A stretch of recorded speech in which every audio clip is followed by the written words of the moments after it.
Thank you guys for having me. Our first question comes from Colin Crandall with MMA Power Hour. How you doing, Belal? Good. How you doing? Doing very well. Happy to talk to you. So this is a pretty big fight for you. You've been doing really well. It seems like the couple fights that you didn't win were against guys like yourself that are just amazingly talented. How do you feel Lyman Good stacks up? Obviously, you don't want to overlook him, but what kind of a challenge do you think he presents? I mean, he's a tough guy. He has his strengths and he has his weaknesses, but to me, I feel like I have many more ways to win this fight. I feel like his only way of winning this fight is catching me and trying to knock me out. For me, I could do it anywhere. I could outstrike him. I could out grapple him. I could out wrestle him. I could do whatever I want in this fight. I feel like, but like you said, you don't want to be overconfident, but I'm very confident right now. I feel like I'm gonna make a statement out there now, especially with the platform we're on. We're the only sport on, so I want to go out there and make a name for myself right now. Absolutely. Speaking about the wrestling and grappling, it seems like a lot of fighters have been trying to be entertaining by just getting out there and striking. One of the things that a lot of people notice is a lot of guys who are really high level wrestlers just seems like they don't want to get out there and wrestle. Is there anything like that fighters hear or that you're told from management or that you feel your promoters are thinking that they just would rather you guys not wrestle too much? No, I mean, there's nothing like that. Like, there's nobody telling you that, but like you hear the crowd. You'll get go on social media nowadays where everybody has an opinion. They'll tell you about your style, what they think of you, and you want to put on. We're at the entertainment business, so you want to entertain too. So you don't want to just sit there and lay and pray and just hold. Wrestling could be exciting. Look, it could be one of the most exciting fighters in the UFC. So it's all based on how much work you're doing with that wrestling. So like there's guys that'll sit there and push you to the fence, hold you there, make it a boring fight, and just wait, let the time waste. But for me, I want to go out there and still put on an exciting fight. Even though there's no fans in the crowd, I know there's gonna be a bunch of people watching at home, and I want them to after my fight be like, "Man, when's his next fight? When's his next fight? When's his next fight?" Absolutely. Speaking about the crowd, how unusual is it going to be for you to fight with no crowd? Is it going to benefit you at all? What are some of the positives and the negatives, if any, about having that kind of silence and no crowd there and hearing your corner as clear as you probably will? Yeah, I feel like that'll be the biggest thing is just hearing the corner very clearly. But just coming off my Abu Dhabi fight, man, just the energy down there and the crowd out there was crazy. It was like every punch I would land, the crowd would go nuts. So it's gonna be a big difference now. Maybe I'll convince Dana White to give me a couple cheers every time I land a jab or something. But still, I mean, you can't tell until you get in there. I had a couple teammates fight in there, and they said it's a different type of energy that you're gonna feel when you get in there. So just be prepared for it. So I feel like it's not gonna be one of those until I get in there that I'm really gonna know how to react. Absolutely. Last question from me. You're known as having one of the best senses of humor of all the fighters in the UFC. What percentage of fighters have a good sense of humor, would you say, in your experience? Man, I think the percentage is low, man. It's what usually when you go to different things and meet a bunch of different fighters, everybody just has that attitude where their chest is up and they want to look at you tough, and you're like, relax, I'm a fighter too. Like we don't need a fight right now. I'm not even in your weight class. Uh, but during this quarantine, it's been funny to see like different guys' personalities come out because there was no fights on, so you couldn't show anything. So it was all about social media and how you interacted with fans and stuff like that, man. But honestly, one of the guys that I thought was hilarious that I didn't know was Darren Till, man. He got a follow from me after that. The guy's pretty funny. Cool. Well, I appreciate it a lot. Look forward to another exciting fight from you, Bilal. Appreciate it, man. Thank you. Next question is from Jay Anderson with Cape Side Press. Hey, thanks very much. And a couple of quick ones for me. First of all, Bilal, it's kind of weird to see an upside in a pandemic, I guess, but do you feel there's some opportunities here? We see guys making quick turnarounds, in some cases a quicker path to the title even. Yeah, man.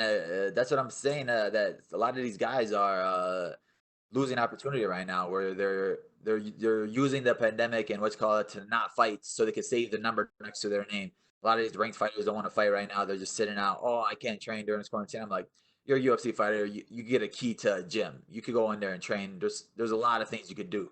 But I feel like a lot of guys are just using this time to be lazy or just trying to save their spot. Uh, but you see other guys like Gilbert Burns fighting twice, ready fighting for the title. He's only been in the weight class literally for like 2 years, 4 fights, and now he's fighting for the title. It's just all about opportunity, and he was always ready for that opportunity, and that's what I want to be on. Like, God willing, I'm healthy after this fight. I want to turn around right away uh, and get back in there. You see guys like Dan Ige popping up right away, gives himself a main event. This is the time where you make a name for yourself, where we're the only sport on TV, and people need something to watch, and they're going to be paying attention to the guys that are actually in there fighting. I mean, there's been criticism of the rankings for a while and how much they really mean, but do you think this is going to change things moving forward? Maybe after this, people will be more willing to take those kind of opportunities?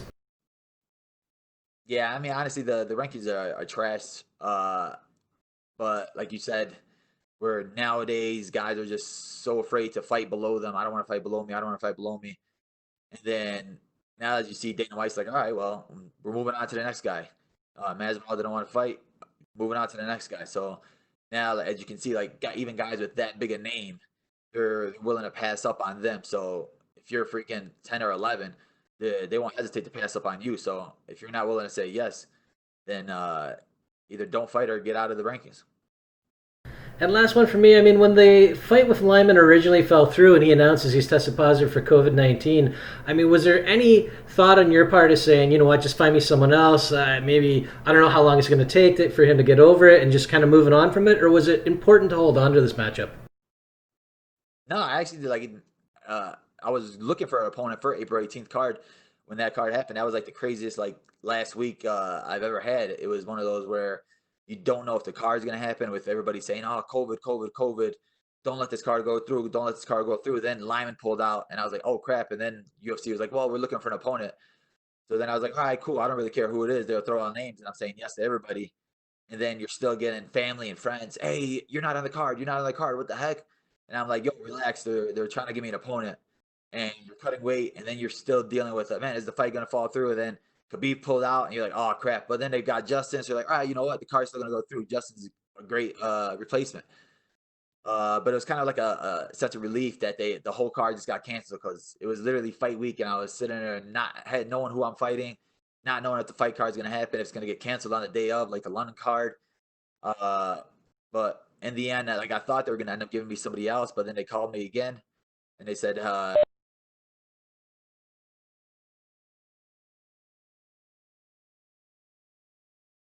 All right, I think audio just cut out there, but then thanks very much for your time. Best of luck Our on last Saturday. question comes from Stephen Morocco. Stephen, your line has been unmuted.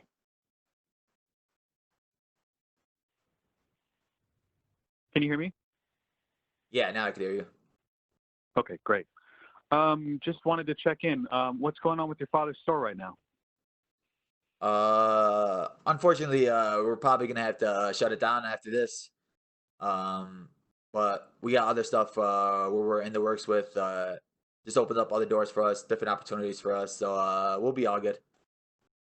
What do you mean other opportunities? I mean, now it gives us different places to now. You know, my father built that store from the ground up, and it was one of those where we wanted to pass it on to his kids. And you know, the cell phone game, and then it was like a cell phone store, so in Chicago. So, but now we've always been looking into opening up different businesses, different this, different that. So now it like gives us the opportunity to actually do that thing. Otherwise, you know, you're sitting there procrastinating, like, oh, we still got the cell phone store, we still got this. We always have that to fall back on, but now it makes us push on the gas more a little about doing different things and getting into different markets. So other small businesses, things like that. Gotcha. And what do you think overall of the success of the Black Lives Matter movement in your community? I mean, it's not really successful until big changes happen. So it's not a community thing; it's a world thing that needs to be changed. So until stuff happens worldwide, then little small communities that aren't going to change.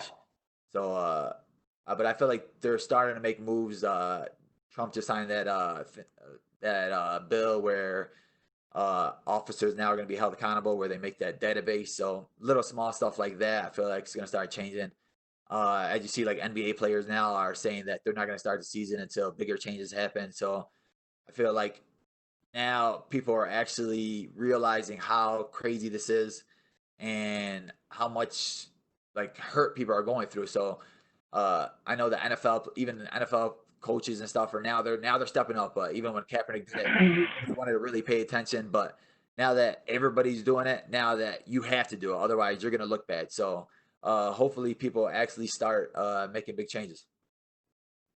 And what prompted you to get involved with that video with Angela and Israel Adesanya? What did you say? Can you talk about how you got involved in that video with Angela Hill and Israel Adesanya? Oh yeah, man.